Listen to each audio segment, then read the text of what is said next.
আমার ঘরের পিছনে যে কলা গাছগুলা ছিল, তো এটার মধ্যে একটা কলা হয়েছে আর কি, কলার ছড়ি হয়েছে এটার নিচে। তো নিচের যে কলার মোচাটা, এটা কিন্তু আর কলা হইতো না, এইটুকুই শেষ। তো আজকে এই কলার মোচাটা পাইলাম, কারণ এটা থাকলে ধীরে ধীরে ফুলগুলা পইরে আরো ছোট হয়ে যাব।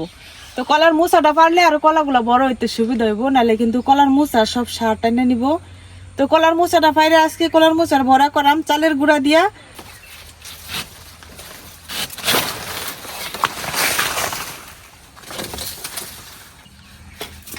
দেখ কলার ভাঙে না যে, আরো নিচে কাট। এই পড়ছে কলার পাতাটি কাটতে দিলা, এত উপরে না, এত উপরে না।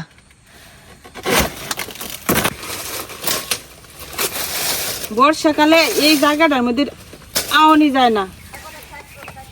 বর্ষাকালে এই জায়গাটাতে এত পরিমাণে জঙ্গল হয়, মেঘের মতো ফরতাছে, কষ পড়তেছে।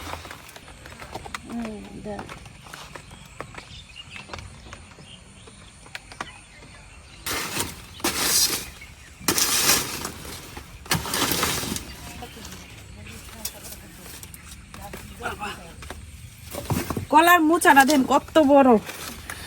এই কলার মুচা দেখে ভাবছিলাম যে কলার ছড়ি হইব অনেক বড়, অনেক কলা হইব, কিন্তু কলার ছড়ি বেশি বড় হইছে না, খালি মুচাটাই। তো এটাই আজকে উঠাইলাম, এটা দিয়ে আজকে কলার মুচার বড়া করাম, ইফতারে খাওয়া হয়ে যাব।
মুচার ভিতরের যে একদম কচি অংশটা, এটা কিন্তু আমরা ফালাই না, এটা সহই নিয়ে নেই।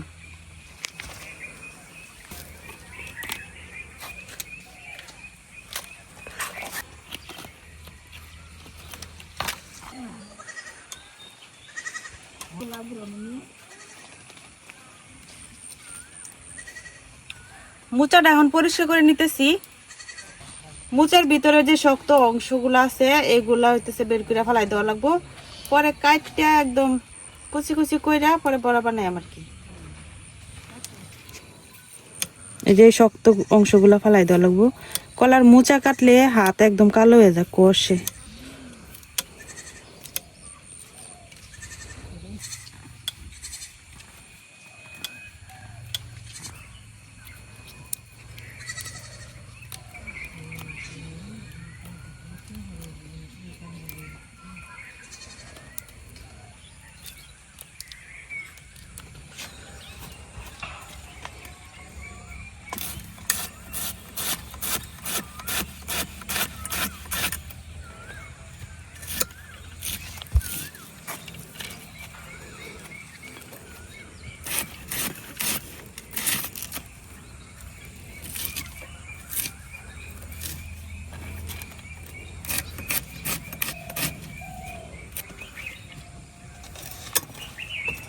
এই যে এরকম একদম চিকন করে কাটতে নিছি। এখন এই মোচাগুলারে ভালো করে ধুয়ে নিলাম, কারণ অনেক কষ একদম কালো হয়ে যাইতেছে। যে হাতের অবস্থা একবার 12টা বাজে গেছে। এখন মোচাগুলারে আগে পরিষ্কার পানি দিয়ে ভালো করে ধুয়ে নিলাম।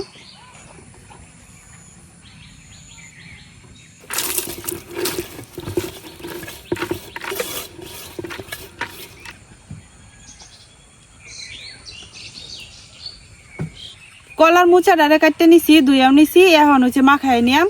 তো এখানে নিছি চালের গুঁড়া, ময়দার চাইতে চালের গুঁড়া দিয়া কলার মুচার বড়া, কচুর বড়া এগুলা বানাইলে ভালো লাগে।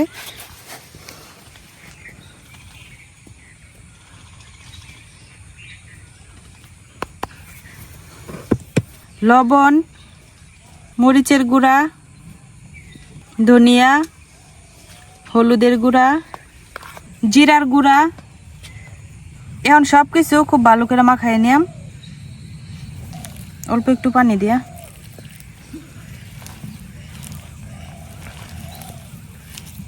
এখন দিয়ে দিতেছি কাঁচামরিচ আর পেঁয়াজ। এখন আবার একটু মাখাই নিয়াম।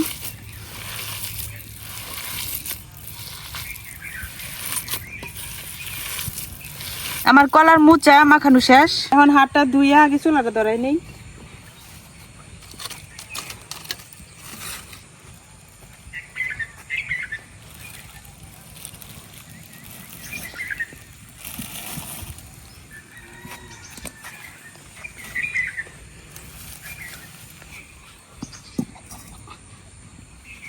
এখন কড়াই দিয়ে দিতেছি তেল।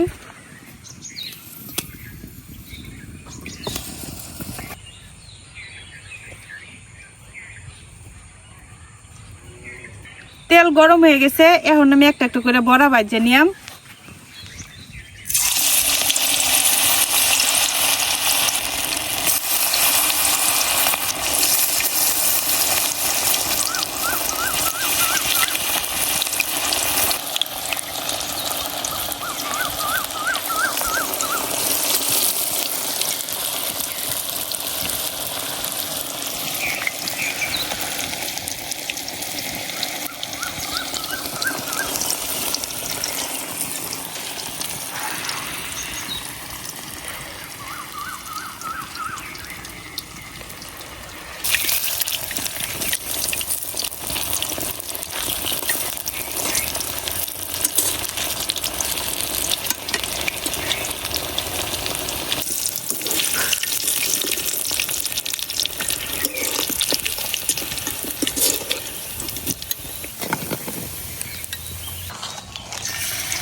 আমার সবগুলা মোচার বড়া কিন্তু ভাজা শেষ।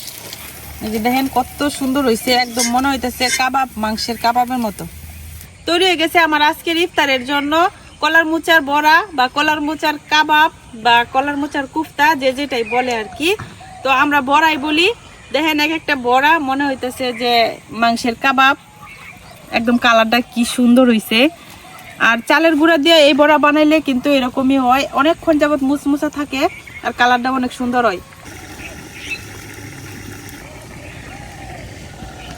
তো আজকে আবার ইফতারের আগে রান্না বাড়া শেষ, মানে ইফতার রেডি। এদিকে চুলাও বসাই দিছি, চুলাবুট। তো চুলাবুটটা হয়ে গেলেই আজকের ইফতার মানে রেডি। আর সময়ও মোটামুটি আছে, আজকে 15 মিনিটের মতো সময় হাতে আছে। তো কেমন লাগলো কলার মোচার বড়া অবশ্যই কমেন্টে জানাবেন। আজকে এখানে শেষ করতেছি, সবাই ভালো থাকবেন, আল্লাহ হাফেজ।